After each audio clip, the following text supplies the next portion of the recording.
Look, you can make millions in crypto in less than a year.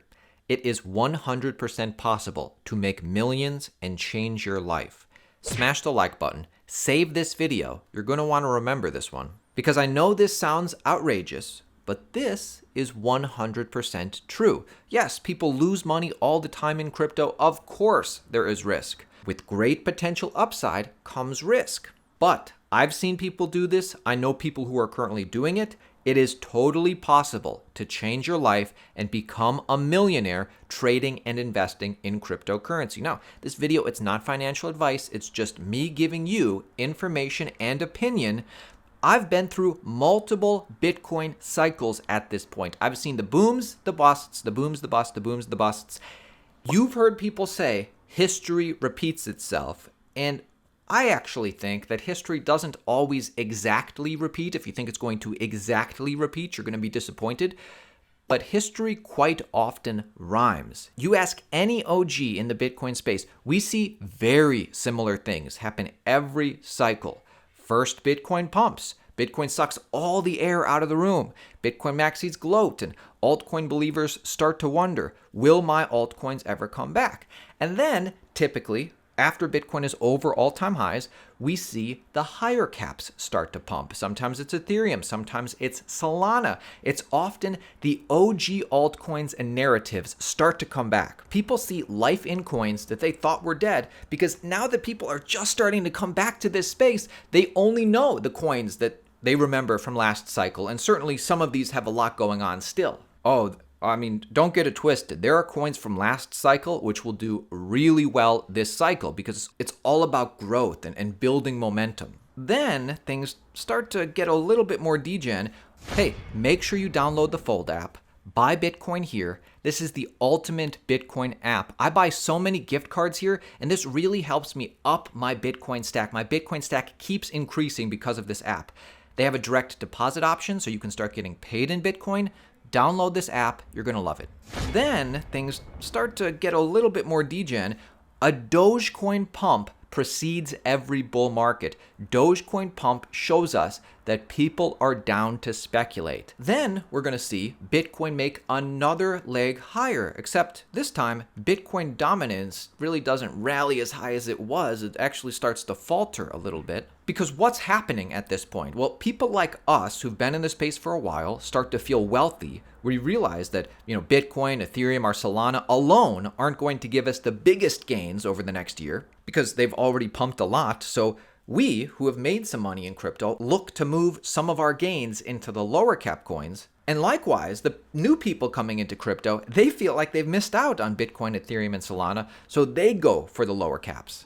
And then it's always the newer coins, freshly created in the past year or so, that with the smallest market caps, that give us the biggest gains every cycle. We certainly talk about these projects from time to time on this channel, so make sure you're subscribed. There is an altcoin season every cycle, and it's just about to happen. Bitcoin dominance is going to find a top and then a drop. This drop's going to take place over a matter of months, and this is when we'll see altcoin season. This is all playing out like clockwork right now. History is 100% repeating, in my opinion. Or not repeating, rhyming in a big way. And the thing is, this cycle is very, very different from every other cycle, truly. BlackRock is involved. They like altcoins. I see value in having an Ethereum ETF. These are just stepping stones towards tokenization. And I really do believe this is where we're going to be going. We have the technology to tokenize today. This eliminates all corruption by having a tokenized system. The next U.S. president is involved in every single cabinet position he's picking.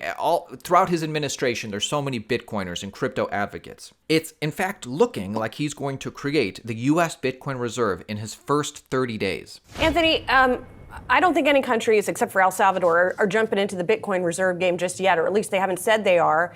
And even President-elect Trump, it is not clear if that strategic reserve would just hold the Bitcoin that the government already has or buy new Bitcoin. The latter would be a much more sort of controversial move and perhaps counterintuitive since, the strategic reserve of dollars is the world's reserve currency. So, how likely do you actually think it is that the U.S. government's going to be buying it for that reserve? Well, so there are a couple of other countries that maybe are not as well known, but for example, the country of Bhutan has about $1 billion of Bitcoin on their balance sheet. But these are small countries, right? They're not kind of susceptible to the innovator's dilemma. They have the ability to do this because there's not a lot of risk. They don't have a huge economy that is put kind of in place. And so I think when it comes to the United States, yes, holding the Bitcoin that we already have is kind of a no-brainer, but buying it is also very, very important.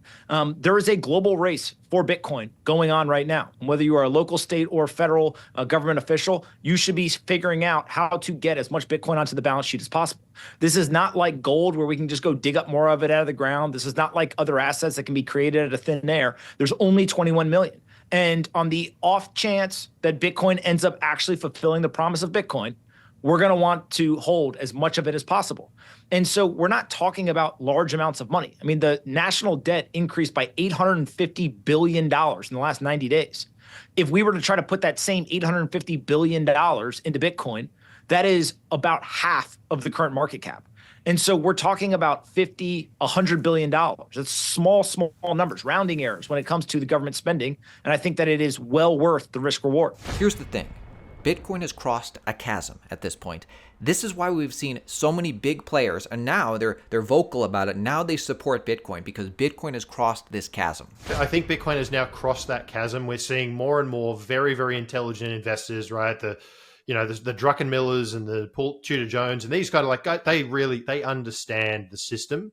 And you're getting more and more of these extremely bright people. And if you look at the pool of Bitcoiners, generally speaking, they're left of field. They think about the world differently. They go down deep rabbit holes. They've had to build conviction in an asset that the world has been telling them that they're wrong for years and years, quite strongly. So in order to come to that very consistent, cohesive conclusion that, no, this thing makes a hell of a lot of sense. You kind of look at all these smart people and you go, am I going to bet against all these guys? Probably not, right? So I think over time, the market is working out that Bitcoin is special, it's different, and it has a role in portfolios, both from just a simple financial performance perspective, but also from a fundamental perspective. It does compete with gold. And more recently, like literally in the last week, we've flipped silver. Bitcoin is going to hit $500,000 someday. I truly believe Bitcoin will hit $500,000 someday, especially with prominent thought leaders like Michael Saylor, for instance, making predictions like this. The way to think of it is it's always going to be the stronger capital asset versus a conventional S&P index.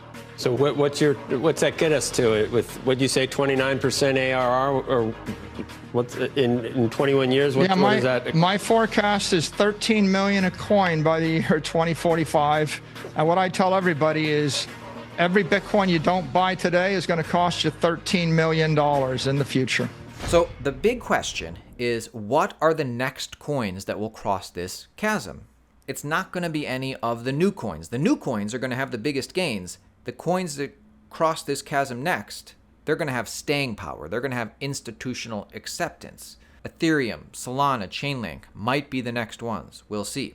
So, what's the best way to make $1 million in crypto in 1 year? Again, this video is not financial advice, just info and opinion from somebody who follows the space every day and has been for the last 7+ years. And you can see that. You can go back for 7 years on our channel and hear our thoughts. This is what I would do. Number 1, follow the space regularly for the next year. Now is the time to double down on your getting knowledgeable on this industry. Subscribe to us and anybody else who can help give you an edge and break things down for you, and then actually actively watch or follow them. Number 2, make sure you're always increasing your Bitcoin stack. It's important to realize profits. Most people roll profits back into stablecoins. That's way better than nothing.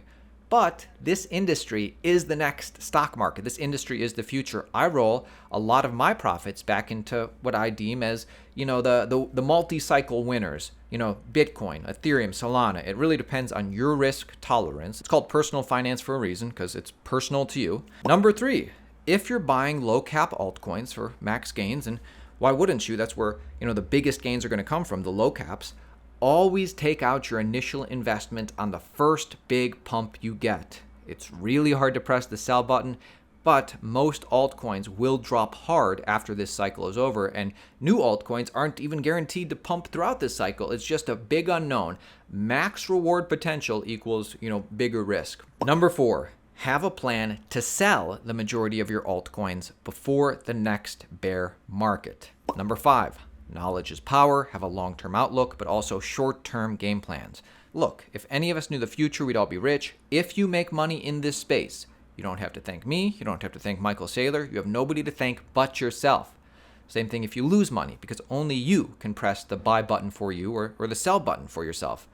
Over the next few weeks, we're going to be talking more deeply on all of this. Low cap top altcoin video is coming soon. Subscribe to our channel, join our team. Now is the time. We'll see you tomorrow.